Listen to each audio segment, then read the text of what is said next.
So I was going to make a larger point in these upcoming remarks about the value of humor in dealing with history as an item of controversy in the public.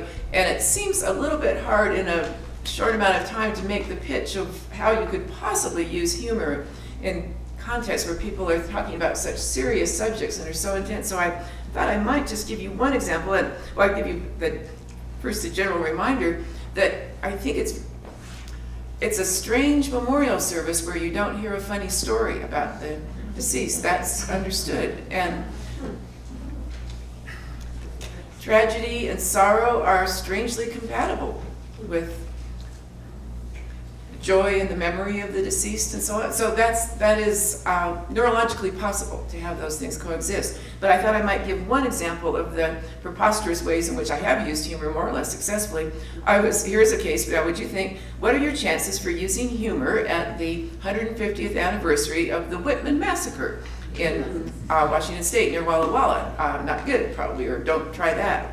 Or try it at home, don't try it in public. So I was there. I won't get into the complicated story, but one member of the audience was certain that the missionaries in Oregon Territory had been doing wicked things in a very purposeful way, but it really couldn't have happened because the knowledge of microbiology was not there. So we were all not sure how to intervene with the assertion of a statement that simply really could not hold up in history. We thereby a whole bunch of middle-aged people delegated it to a 19-year-old Whitman College kid to take that on. So that caused me to write a limerick, which I recited in my talk that night. And here it is. It sums up, actually it's pretty compatible with some of the things covered in that previous talk. A swirl of diverse points of view mushes history into a stew. Facts, now a fiction, earning much malediction, leaving liars with nothing to do. So, and I will just say that, add on the humor thing, that on the subject of the Animus River and the Gold King leak, there is another occasion for hilarity, I guess. So, but there, I was able to make what seems like a funny thing, but it is what the quotation that Sylvia gave us. That column is an argument for having historians trained and mobilized as SWAT teams, so that the moment a crisis, a controversy hits, there's a set of not just academically well-trained, but good at explaining where's the evidence here, where's to take us through some of what Phil did. So that was actually one of those things. I think people are going to think I was making a joke. SWAT teams of historians, first responders. By all means, call the EMTs, but first the historians. When you call 911, the phone does not ring in the history department at present, and I want that changed. So, our topic tonight, the title is Who Writes History and Why Does It Matter?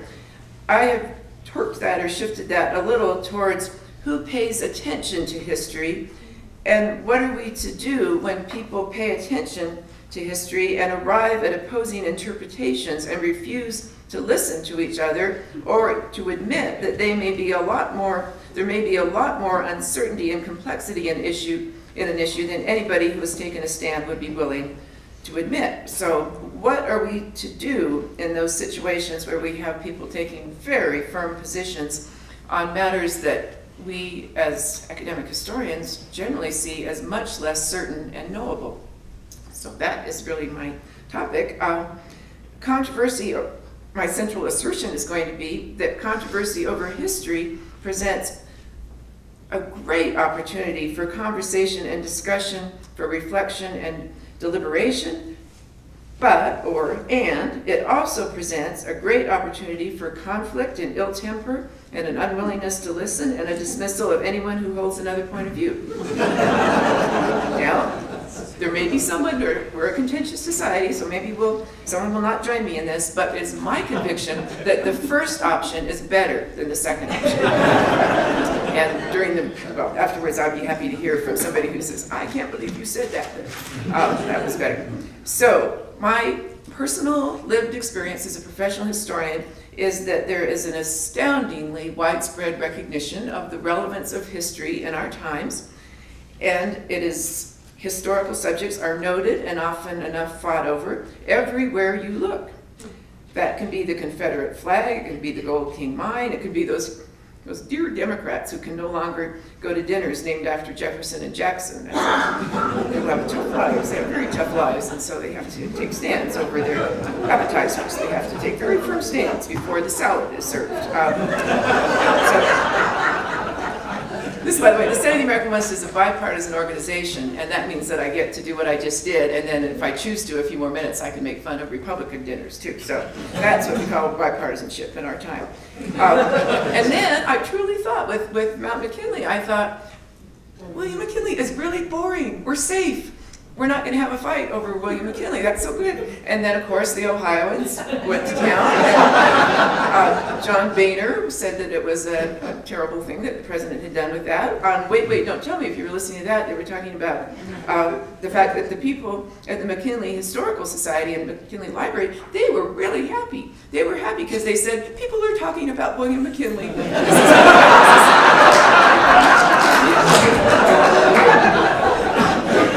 So, and really that's not incompatible with my general pitch. And then whoever was on the show said, you know, given the difference between McKinley and Denali, why don't they just rename the president after Denali? Which is a very great idea, really. Yeah. So, I'm going to, I hope, shift the way we look at these controversies from thinking of them as, oh, bad news, another fight, to thinking, oh boy, good news, good opportunity here. And the bedrock for that, and Phil's covered a little bit, for a historian, the worst possible response to history is a yawn. The yawn and then the statement, oh, that is the class I really hated in high school. As if you could distinguish sometimes your memories. It's because you were a high school kid that you hated that. It was because you were a teenager. That's what your problem is. It's not the course and the teacher. It's just you're a teenager. So the same. It's called causal. We do causal things, right? We look at causes. And so there's the secret about high school classes. So, okay. So I actually become, if I get myself in the right stance, I am happy about controversy because people care about history. Hooray! They want to talk about history. Well, okay, some share of the time, maybe the better share of the time, they want to shout and even screech about history. But the point is that they are not yawning and they are not declaring that history was the subject in school that always bored them. So the present state of conflict over history offers opportunity. It offers a great chance for conversation and reflection on our relationship to the past. It is a chance for historians, for people who made this their profession, a chance for them to embrace the situation enthusiastically, but also, to echo a word here, humbly and cautiously, and without arrogance or assertions of imperial credentialed authority. So my core point then, the United States in our times is experiencing a proliferation of occasions for important and consequential conversation about history, and we are facing a deficiency and shortfall of techniques, methods, procedures for conducting those conversations. We can do this well if we put some effort and goodwill and patience into the enterprise. I'm constitutionally a cheerful person, I will tell you. The neurologists and physiologists don't know how to study this, but they should, because they give me a very grim situation and I'm just as cheerful as can be. So, and indeed, it's a little bit of a wonder that I'm able to manifest this cheer. I am, in a way that's very trivial, in which I would never dramatize or overstate, but I am a battle-scarred veteran of public wars over history. In the late 1980s, in response to my book, Legacy of Conquest, and a number of other scholars who were working in similar veins, we had quite a public battle over the interpretation of Western American history, and I was quite often the target of angry people who did not like the changing interpretations of Western history. There was extreme bitterness in some personal relationships, remarkable statements in print.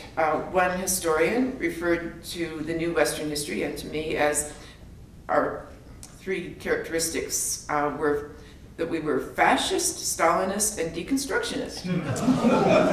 And if you think that's easy to do all three of those at once, you could hurt yourself or strain something if you tried to do that.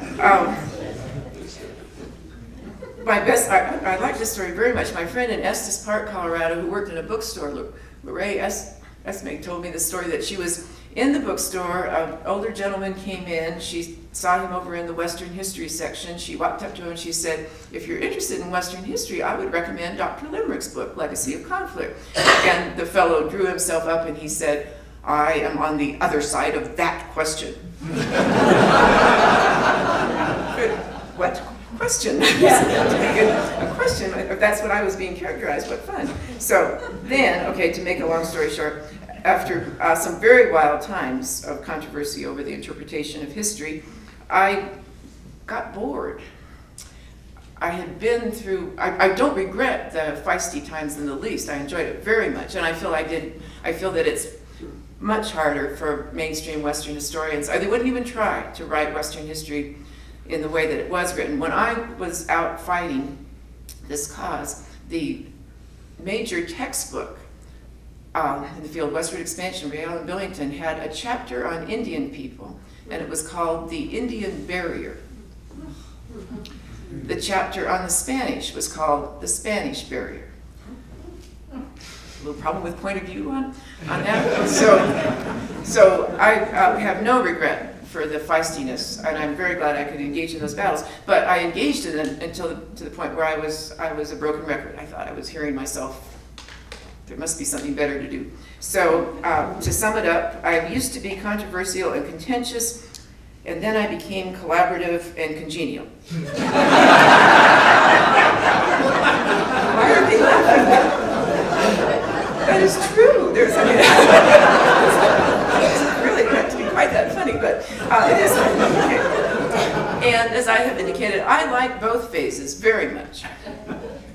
And the second phase, the phase of the last 15 or so years, I have learned so much more and found it so much more interesting.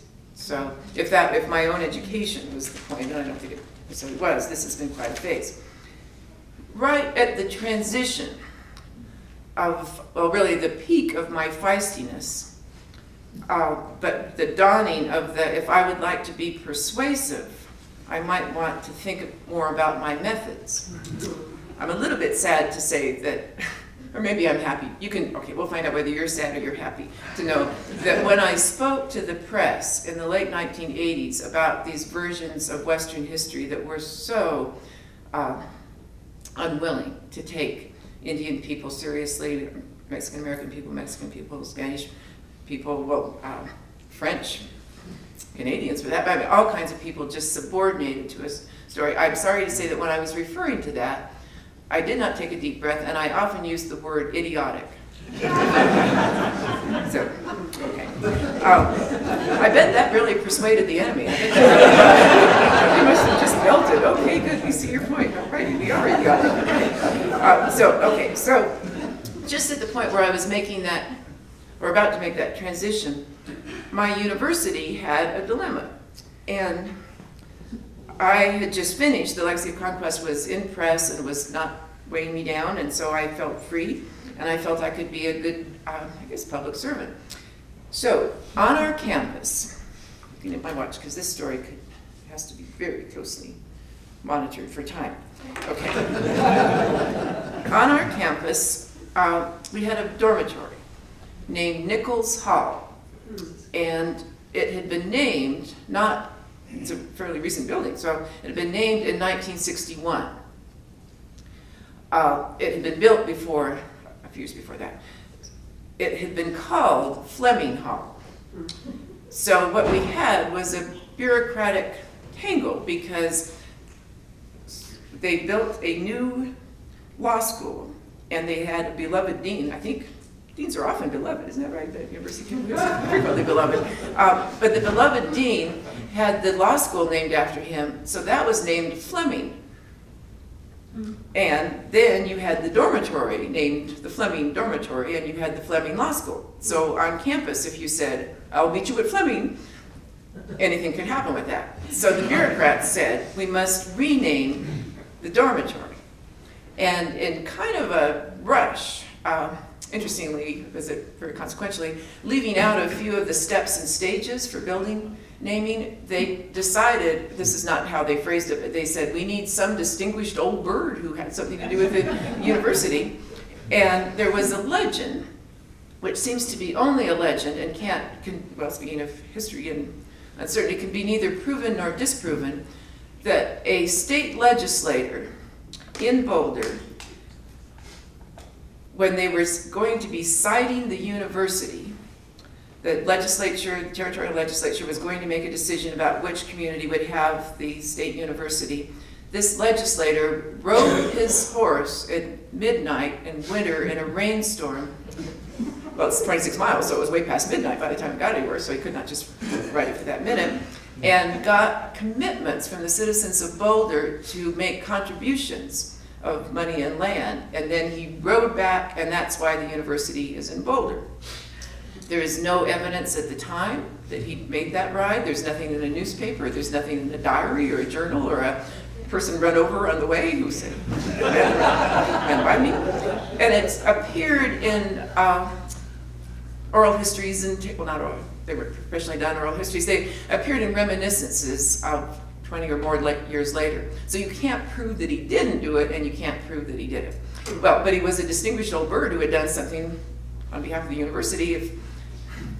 Really, what he did was the prison went to Canyon City, and we got the university. Well, so, in a rush, the university bureaucrats chose the name David Nichols, the name of the legislator who took that ride in the night. So 1961, David Nichols, dormitory named Nichols Hall. Or excuse me, it was still named that in 1961. It had been named that okay, so there we are. So we've got this name, and it's uncomfortable later on. At that time, it's just, hooray, now we don't have two Fleming law buildings. Okay. So this tedious story then becomes painful and poignant and meaningful because David Nichols was a captain of Company D in the 3rd Colorado Regiment at the Sand Creek Massacre on November 29th, 1864. He also, much less known, in October of 1864, he led a small party to an Indian camp and attacked and killed 2 young people and a woman, and that's clearly documented. So, and he was a willing and proud participant at the massacre on November 29th, 1864. So the Indian students from time to time with non-Indian allies would have protests, vigils, actually not protests so much as vigils outside Nichols Hall asking for a change and pointing out what it meant to have that name enshrined on our campus. So that went on for a while, and then we had a chancellor who was a good soul, and he, which is not unusual they're always well-intentioned, whatever else happens, they're well-intentioned. So he was a law professor who worked in Western topics, and he was empathetic and concerned about the circumstances of Indian students on the campus. So he asked me to write a report on David Nichols and the Sand Creek Massacre and to offer recommendations about what we should do with that name. So that's what I did, and that is where we're moving forward quickly, because I will say that was an astoundingly, unimaginably brutal attack at dawn. Many women and children were killed. The exact numbers are not knowable. Who did what to whom at any given moment? You can't track David Nichols. You can't track anybody there because it was out of control. The officers lost control of that. So it was something we will never know exactly what happened, but we know that a very terrible thing, many terrible things happened, and that a number of the participants were proud and self-congratulatory and very hard to contemplate afterwards. There were several investigations. The Department of War investigated. There were condemnations of this at that time in the 1860s. So, okay, so I wrote that report and I recommended a change of the name. I deliberated very hard on that. I noted that if we started changing the names of buildings on campuses because the person named had done something we didn't find, well, we didn't want that name there, that we would be having a whole new business in plaques for university buildings. But I felt I made a good case for why this particular name was really not something we should live with. So then all kinds of deliberations occurred, and the regents did change the name. The official reason that I understood was that the people who named it Nichols Hall in 1961 had not followed the proper procedures. At that time, I want the name changed, and I'll take whatever. I was visiting my parents in Southern California. I got a call from, I guess maybe the chair of the Board of Regents saying, let me just talk through here what they did in 1961. I thought, why are we doing that? But that's what turned out to be the thing they felt they could act directly on. And then they spent some time choosing another name. They named it Cheyenne Arapahoe Hall. So that's the campus change. There's some parts of this that are very uncomfortable to the second because the students are not told the story, and the students refer to their dorm, if they're put in that dorm, as Chi-Ho. Okay. Anyway, that was my experience. We'll return to it at the end here about a particular dimension of that story. But why I wanted to tell that story because it was my first real venture in taking on a controversy over history and writing as calmly and carefully as I could. And I will just tediously give you the spirit of this report by noting, actually not, well, okay, I won't give that away yet. I'll give that away later. Here's what I tried so hard. This is right at the opening. I'm really working on my tone and my approach, and I'm trying to be persuasive. I'm not going to be using the word idiocy in this thing. I'm really going to try to make the case. So,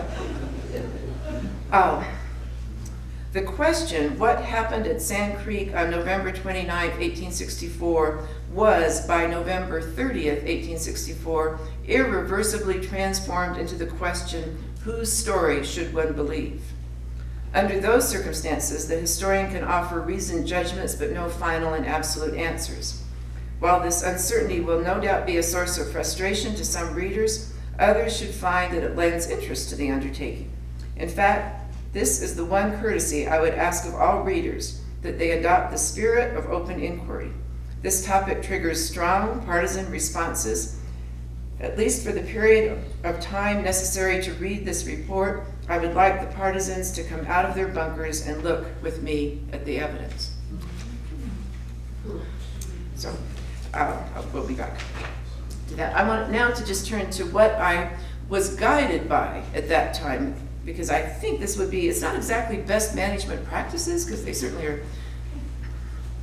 not 100% reliable, nor should they be. But here's what I was trying to do when I was doing the Nichols Hall report. I was making it, I was 36 years old. I had never engaged in anything like that. I didn't know anybody I could turn to. So I was making it up, and I had two wonderful students who worked with me on that report and who were listed as with the assistance of, I think I've run into both those, Jeff Hickey and Dick, Richard DiNucci, and they consider that to have been their experience in college that they will never forget to have been part of that. So anyway, three of us are trying to put it together. So what are we to do? First, we will perform the basic exercise, the wondrous, glorious exercise that you have to do in the training of historians, which is to take in and try to grasp the perspectives of the range of participants in a historic event. And as much as you can and should, are able to do, you should try to see those perspectives from the inside. We worked out on that exercise with the darn Puritans, who are not an easy people to empathize with, really, I think, personally. But by 2 or 3 readings, I could do that. And then once I got into that sense of what it means to be saved by grace and not works, then as soon as you get that down, then you have to go move your point of view to the Pequot people, and you have to work that line. And then the Narragansetts, and it just goes on, and it's a great exercise, and it's very strenuous, and it's underperformed in society, I think, to move that exercise around.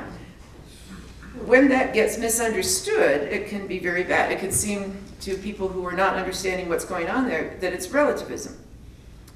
It's just that every aspect of history is equally, nothing can be called accurate or inaccurate. My favorite story, this is a light story, I guess, but one of my teachers in graduate school, Kai Erickson, told us the story about this marriage counselor who is seeing a couple, and he's going to be observed by a student, a graduate student, who's going to watch his method. And so the marriage counselor he says, well, you'll just sit over here and I'll show you how I conduct my work here. So first he just brings the husband in, and he listens to the husband, he asks some questions, and everything, he listens attentively, and at the end he says to the husband, you know, I think you're absolutely right. Then the husband goes out and the wife comes in, and he listens very attentively to her, asks a few questions, listens really closely, and then when that time is finished, he says to the wife, you know, I think you're absolutely right. And then the wife goes out, and then the marriage counselor turns to the student. He says, well, what do you think of my technique? And the student says, I have to be frank, I think it's terrible. I think you took a bad situation and you made it worse. I don't see anything that you accomplished there. I think at the best, you wasted their time. You might have done active injury. And the marriage counselor listened very carefully, and he said, you know, I think you're absolutely right. So that's the bad case scenario of misunderstanding what we're doing, because after that strenuous exercise of moving your point of view around, then comes the even more strenuous attempt to weigh the evidence and reach a careful conclusion about what happened, a conclusion that will always be short of full certainty and never entitled to rigidity. So, for instance, in the Nichols Hall report, I have a page and a half on how a number of white soldiers felt that they were in a battle, not a massacre. And they felt that because there was friendly fire. There was a ravine. Some Indian people had taken refuge in the ravine. There were white soldiers on either side, and they were not commanded or not led in any way. And so the soldiers were firing into the ravine, but wounding or killing each other. So I did my best to explain what could have been going on in that point of view. Okay, so that was the first thing, was do the point of view exercise and then draw a reasoned conclusion. The second thing was some sort of recognition that changing the name of David Nichols's building was in no way an exercise of evading or erasing or excising or denying history. It was the exact opposite of that. It wasn't, we will take his name off so that this history will never be reckoned with. It was, in fact, we had, this last year was the 100th anniversary of the Sand Creek Massacre, and we had a very fine public event on that. But it was never, let's try to act as if this never happened. It was, let's adjust our stance towards that historical episode or person. It's not, in any way that I can imagine, a denial that the episode occurred, that the person existed. It's just the opposite. It is a reckoning with history, not a refusal to pay attention to history. So I did write in the report, though, that I wasn't certain.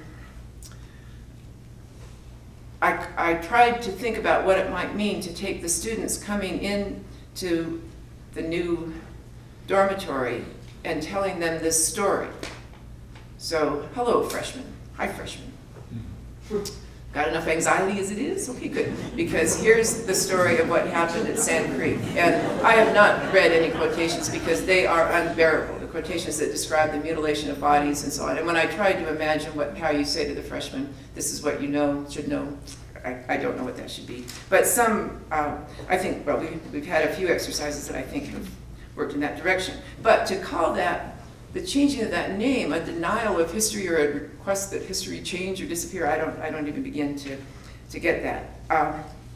So we followed those strictures. We tried to think of temperate and careful ways to to write our basic premise through the whole thing. I guess the third thing is that amnesia is not a desirable condition.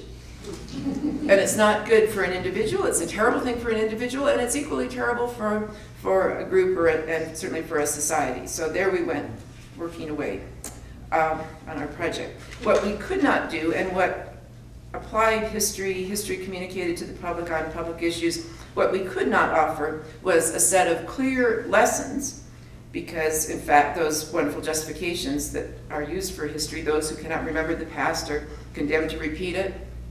No, that wasn't going to happen. The conditions and context are so different. It's not, and it's not a Ferris wheel. It's not just a rolling, oh, here we come again around on that terrible Roy Orbison song about getting stuck at the top of the Ferris wheel. Terrible song. That's actually Roy Orbison's worst song, but it's, and it's his worst song because it misrepresents history as a Ferris wheel, I suppose. But it is, that's not a very, our best justification quoted so often on our behalf is actually not convincing. There are different reasons to learn history, and there are ways to profit from that, but drawing a clear lesson. Those are incredible business books that are like the 10 lessons for business leaders from Sitting Bull's life. That's actually a book. My goodness gracious. So, okay, so we can't offer a set of clear lessons. We can't offer a clear arrangement of good guys and bad guys. We can get pretty far down that road with John Shivington, the leader at Sand Creek. John Shivington was an ardent abolitionist and opponent of slavery. Okay, that's not to forgive him or to exonerate him or anything like that, but it's two things that have to stay in play in your mind.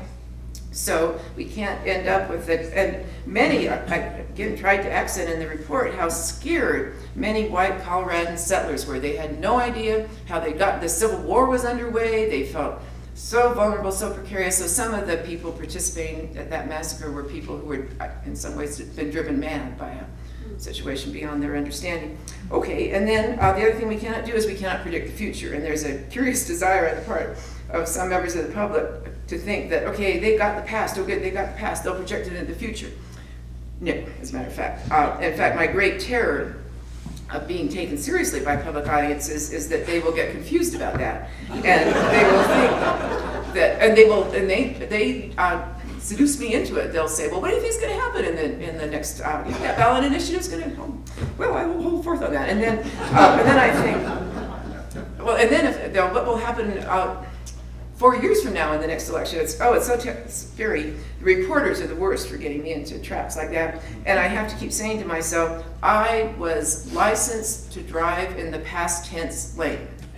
And if I shift over to the present tense lane, that's precarious. And if I go wild and go into the future tense lane, I am going to be pulled over and I will have no license to drive in any lane at that stage. So, okay, so that brings me to the concluding things I wanted to get to return to what I gained from having this occasion. I think it's pretty clear what the bearings of these remarks might be for you guys, but now I'm going to shift to a paradox about the relationship between Kit Carson and my project in Sand Creek. So, I didn't remember doing this, but in preparing for this event, I looked back and saw that on page 5, this is called What's in a Name, Nichols Hall report. On page 5, I am trying to make an interesting point about the fact that David Nichols is not well known. And this is what I chose to say, and remember this was written by a version of myself, September 1987. Wait, she's gone.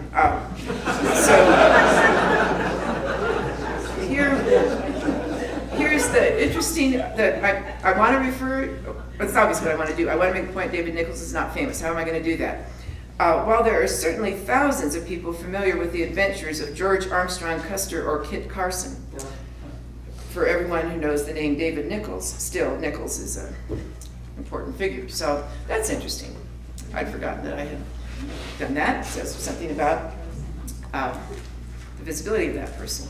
So now I would like to say that I have talked and thought about this report on David Nichols steadily for years. And I thought I had thought everything I was ever going to think about it. But preparing for this talk brought me down the line of thought that we're going to at the conclusion here. So I had forgotten, or perhaps never known, that Kit Carson spoke with such intensity about his contempt for Shivington and his horror at what happened at Sand Creek. And I have the passage if we want to contemplate it later. Did I know that? Had I forgotten that? Did it just not seem like something I should check back and review? So now, having noted that, I can't help but look back at my own history and think, maybe I should have used that. Because I was losing that battle with my opponents, who were quite something. The head of the Board of Regents said to the newspaper, Patricia Limerick is deeply prejudiced against white men. One married one.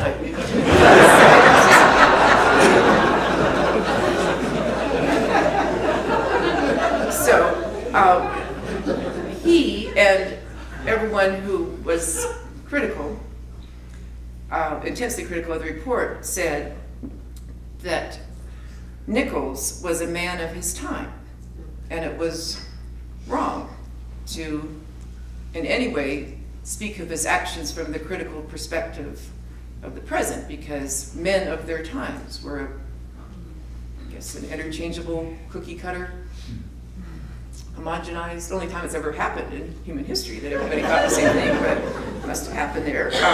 So I fought that as hard as I could, but man, would Kit Carson have given me a card to play. Because he said this in 1865. He said his critical remarks right at that time. And if I had known of that quotation, I would have been very inclined to use it, because I don't think I need to tell you why that would have seemed like a really good card to play. So I am thinking that I'm not a person with regret, but I do kind of regret that I missed that opportunity.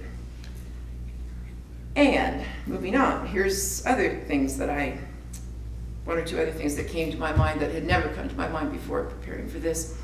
The Regents gave me a framework where I was to write my report in secrecy.